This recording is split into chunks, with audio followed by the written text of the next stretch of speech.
নমস্কার, আমি Anwesha. Novel look চ্যানেলের একটি নতুন ভিডিওতে আপনাদের সবাইকে স্বাগত। আশা করি আপনারা সবাই ভালো আছেন। আবারও চলে এসেছি একটি নতুন বইয়ের রিভিউ নিয়ে।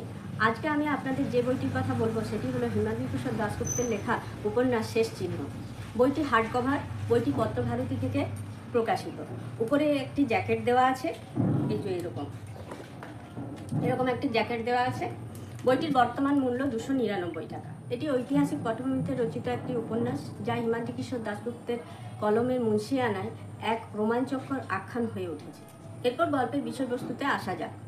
ভগবান বুদ্ধের শেষ চিহ্নটি নিয়ে ভিক্ষু হেম রওনা হলেন কলিঙ্গ নগরীর দিকে, আর তার সাথে সাথেই শুরু হলো এক আশ্চর্য পরিভ্রমণ। কলিঙ্গরাজ গুহশিব তার রাজধানী দন্তনগরীতে রক্ষিত ভগবান বুদ্ধের শেষ চিহ্নটি দেখবার জন্য উপস্থিত হলেন দন্ত মন্দিরে। গুহশিব ছিলেন নির্ঘণ্ট অর্থাৎ জৈন ধর্মাবলম্বী। পরে তিনি বৌদ্ধ ধর্মে দীক্ষিত হন। এই ব্যাপারটি নির্ঘণ্টপতি শম্ভুকনাথ মেনে নিতে পারেনি। তার জন্য তিনি দন্ত মন্দিরটিকে এবং ভগবান বুদ্ধের শেষ চিহ্নটিকে ধ্বংস করার জন্য ষড়যন্ত্র করেন।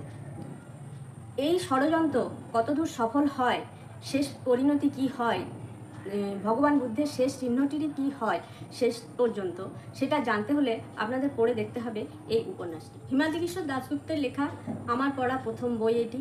ইতিহাসের প্রেক্ষাপটে লেখা উপন্যাস পড়তে আমার খুব ভালো লাগে। এটি একটি অসাধারণ উপন্যাস, বলা যায় পেজ টার্নার। আপনাদের মধ্যে অনেকের হয়তো এই উপন্যাসটি পড়া হয়ে গেছে। আপনাদের কেমন লেগেছে তা কমেন্ট করে অবশ্যই জানাবেন। বর্তমানে যে ভালো লেখা হচ্ছে তা এই বইটি পড়লে কিন্তু বোঝা যায়। আমার এই ভিডিওটির কন্টেন্ট ভালো লেগে থাকলে ভিডিওটি লাইক করে দেবেন। এরকম আরও ভিডিও দেখতে চাইলে আমার চ্যানেলটি সাবস্ক্রাইব করে দেবেন। সবাই ভালো থাকবেন। নমস্কার।